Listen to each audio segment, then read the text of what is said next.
ಕರ್ತವ್ಯದಲ್ಲಿದ್ದಾಗಲೇ ವಾಯುವ್ಯ ಕರ್ನಾಟಕ ರಸ್ತೆ ಸಾರಿಗೆ ಸಂಸ್ಥೆಯ ಬಸ್ ನಿರ್ವಾಹಕರೊಬ್ಬರು ಹೃದಯಾಘಾತದಿಂದ ಮೃತಪಟ್ಟಿರುವ ದುರ್ಘಟನೆ ಹುಬ್ಬಳ್ಳಿಯಲ್ಲಿ ನಡೆದಿದೆ. ಬಸ್ ಚಾಲಕ ಸಮಯ ಪ್ರಜ್ಞೆ ಮೆರೆದು ನಿರ್ವಾಹಕರನ್ನು ನೇರವಾಗಿ ಹುಬ್ಬಳ್ಳಿಯ ಕಿಮ್ಸ್ ಆಸ್ಪತ್ರೆಗೆ ಕರೆದೊಯ್ದರೂ ಚಿಕಿತ್ಸೆ ಫಲಕಾರಿಯಾಗದೆ ಅವರು ಮೃತಪಟ್ಟಿದ್ದಾರೆ. ವಾಯುವ್ಯ ಕರ್ನಾಟಕ ರಸ್ತೆ ಸಾರಿಗೆ ಸಂಸ್ಥೆಗೆ ಸೇರಿದ ಕೂಡಲಸಂಗಮ ಮಂಗಳೂರು ಮಾರ್ಗದ ಬಸ್ನಲ್ಲಿ ನಿರ್ವಾಹಕರಾಗಿ ಕರ್ತವ್ಯ ನಿರ್ವಹಿಸುತ್ತಿದ್ದ 51 ವರ್ಷದ ಅಯ್ಯಪ್ಪ ಬೆನ್ನೂರು ಅವರು ನಿನ್ನೆ ಸಂಜೆ ಹುಬ್ಬಳ್ಳಿಯ ಹೊಸೂರು ಬಸ್ ನಿಲ್ದಾಣಕ್ಕೆ ಬಸ್ ಬಂದ ವೇಳೆ ಏಕಾಏಕಿ ಅಸ್ವಸ್ಥಗೊಂಡಿದ್ದಾರೆ.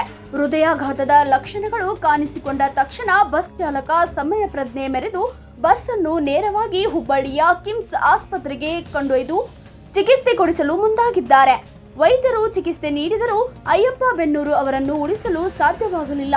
ಚಿಕಿತ್ಸೆ ಫಲಕಾರಿಯಾಗದೆ ಅವರು ಮೃತಪಟ್ಟಿದ್ದಾರೆ. ಮೃತ ಅಯ್ಯಪ್ಪ ಬೆನ್ನೂರು ಅವರು ಬಾಗಲಕೋಟೆ ಜಿಲ್ಲೆಯ ಅಮೀನಗಡ ನಿವಾಸಿಯಾಗಿದ್ದು, ವಾಯುವ್ಯ ಕರ್ನಾಟಕ ರಸ್ತೆ ಸಾರಿಗೆ ಸಂಸ್ಥೆಯಲ್ಲಿ 17 ವರ್ಷಗಳಿಂದ ನಿರ್ವಾಹಕರಾಗಿ ಸೇವೆ ಸಲ್ಲಿಸುತ್ತಿದ್ದರು. ಕರ್ತವ್ಯದಲ್ಲಿದ್ದಾಗಲೇ ಸಂಭವಿಸಿದ ಈ ದುರ್ಘಟನೆ ಸಹೋದ್ಯೋಗಿಗಳು ಹಾಗೂ ಕುಟುಂಬಸ್ಥರಲ್ಲಿ ತೀವ್ರ ದುಃಖ ಮೂಡಿಸಿದೆ.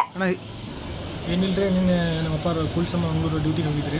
ಹುಣಗುಂಡಿ ಪಾಯಿಂಟ್ ಬಸ್ ಬರಬೇಕಾದ್ರೆ ಹುಣಗುಂಡಿ ಬಿಟ್ಟರಲ್ಲ, ಇಲ್ಲಿ ಹುಬ್ಬಳ್ಳಿ ಒಳಗೆ ಹುಬ್ಬಳ್ಳಿ ಒಳಗೆ ಎಂಟ್ರಿ ಆದ ಬಸ್. ಎಂಟ್ರಿ ಆದಾಗ ಅವರು ಕಂಟ್ರೋಲ್ ಪಾಯಿಂಟ್ ಹೋಗಿ ಎಂಟ್ರಿ ಹಾಕ್ಸ್ಕೊಂಬರಕ್ಕೆ ಹೋಗಿದ್ರು.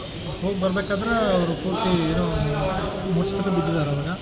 ಅವಾಗ ಅದು ಸಡನ್ನಾಗಿ ಒಬ್ಬರು ಅಲ್ಲಿದ್ದರು ಡ್ರೈವರ್ ಹೇಳಿದಂಗೆ ಕಾರ್ಡಿಯಾಕ್ ಅಟ್ಯಾಕ್ ಆಗಿದೆ. ಅದರಿಂದ ಅಲ್ಲೇ ಜೀವ ಹೋಗಿದೆ. ಹಂಗೆ ಸಡನ್ನಾಗಿ ಹಂಗೆ ತೊಗೊಂಬಂದಿದ್ದಾರೆ, ಕಿಮ್ಸ್ಗೆ ತೊಗೊಂಬಂದಿದ್ದಾರೆ. ಬಟ್ ಇಲ್ಲಿ ಬಂದಮೇಲೆ ಹೇಳಿದಂತೆ ಇಲ್ಲ, ಆಲ್ರೆಡಿ ಡೆತ್ ಆಗಿದೆ ಅಂತ ಹೇಳಿದ್ದಾರೆ. ಮಾರ್ಚರಿಗೆ ಶಿಫ್ಟ್ ಮಾಡಿದ್ರು. ಅದನ್ನೆಲ್ಲ ಇವಾಗ ಹೇಳ್ತೀವಿ ಸರ್. ನಿನ್ನೆ ನೈಟಾಗಿದೆ 9:40 ಅವರು 1999 ಜಾಯ್ನ್ ಆಗಿದ್ರಿ. 99 ಜಾಯ್ನ್ ಆಗಿ ಇಲ್ಲಿ ಕಟ್ಟಿಂಗ್ ಮಾಡ್ತಿದ್ರು. ಇವಾಗ ಡ್ಯೂಟಿ ಮೇಲೆ ಹಿಂಗಾಗಿದ್ದಾರೆ ಸರ್.